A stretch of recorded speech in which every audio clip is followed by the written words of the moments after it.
د دویم روایت کې دا دي دا امام مسلم راوړی د حمزه ابن عمرو الاسلمي رضی الله عنه هغې ورځ راغی پیغمبر صلی الله علیه وسلم ته ویې اجد بي قوة على الصيام في السفر یا رسول الله زه په ځان باندې ښه طاقت اینم چې په سفر کې روجې نیوی شمه فهل علی جناح نو په ما باندې څه ګناه شتي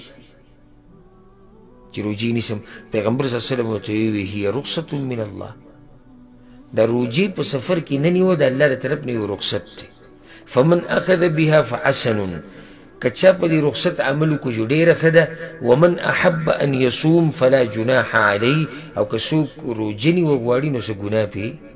نشتي دا حدیث امام مسلم راوړی او وایي چې اصل د دې حدیث په صحیح بخاري صحیح مسلم کې دی حدیث د عایشه رضی الله عنها دې حدیث کې ډېرې مسلې دي خو موږ به مختصر یو څو مسلې ذکر کړو ځکه چې ټیم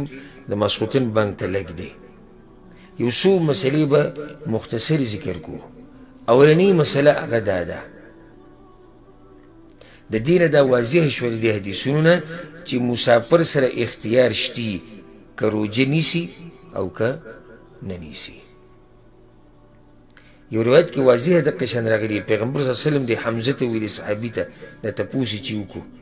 چې یا رسول الله زه په سفر کې یم او روجه نیسم که نه نو پیغمبر صلی الله علیه وسلم ورته ان شئت فصم